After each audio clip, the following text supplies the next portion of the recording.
आणि मुख्यमंत्री देवेंद्र फडणवीस यांनी लाडकी बहीण योजनेवरून एनडीटीव्ही मराठीच्या विशेष कार्यक्रमात एक मोठं वक्तव्य केलंय। लाडक्या बहिणीवरील कारवाई ही निकषानुसारच करण्यात आल्याचं फडणवीसांनी स्पष्ट केलंय। योजनेच्या पडताळणीमध्ये अनेक धक्कादायक बाबी समोर आल्याचं देखील मुख्यमंत्र्यांनी सांगितलंय। 14,000 पुरुषांनी महिलांच्या नावे अर्ज करून योजनेचे पैसे लाटले असा खळबळजनक खुलासा त्यांनी केलाय।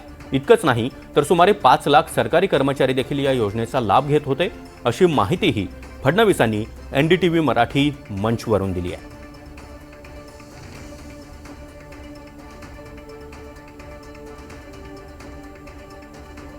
हा पैसा तर काही माझ्या घरचा नाही आहे, हा जनतेचा पैसा आहे। त्याच्यामुळे याच्यामध्ये सीएजीचं ऑडिट होतं आणि म्हणून सीएजी हे विचारतात की तुम्ही याची पडताळणी केली आहे का, तुम्ही जे निकष दिलेले आहेत त्या निकषांप्रमाणे हे आहे का, आणि म्हणून त्या निकषांप्रमाणे याची पडताळणी करण्याकरता सुरुवात आपण केली। मग पहिल्यांदा केवायसी केलं। केवायसी करत असताना आपण 2 वेळा त्याला मुदतवाढ दिली। 8 महिने केवायसीची विंडो आपण ओपन ठेवली। त्यात जेवढ्या महिला आल्या त्या सगळ्यांना आपण पात्र केलं।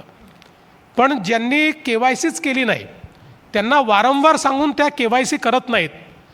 तर इथे शंका घेण्याला कारण काय की जर महिला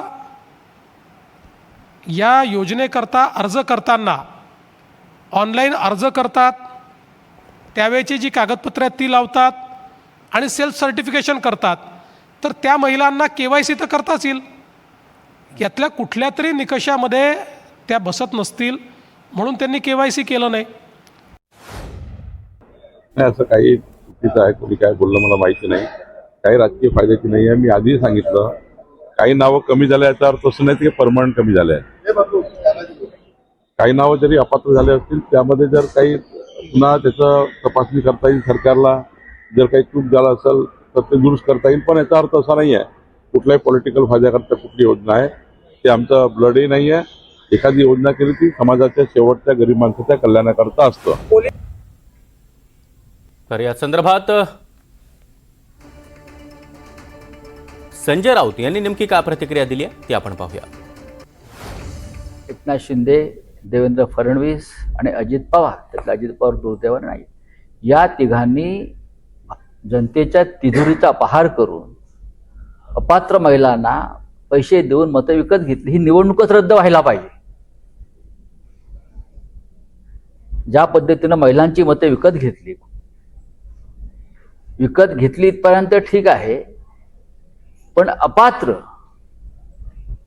80 लाखाच्या वर अपात्र महिलांना तुम्ही सरकारी तिजोरीतून पैसे दिले, ते आता सिद्ध झालेलं आहे। मग हा कोणावर तुम्ही गुन्हा दाखल करणार? तत्कालीन मुख्यमंत्री एकनाथ शिंदे आणि 2 उपमुख्यमंत्री, हे त्रिकूट जे होतं त्यांच्यावरती सरकारी तिजोरीतल्या पैशाच्या अपहाराचा गुन्हा दाखल होणं गरजेचं आहे। पण मोदी युग आहे, हे कलियुग पण नाही ना, हे मोदी युग आहे। मोदी युगामध्ये जर होणार असेल तर त्याचं स्वागत करू आम्ही।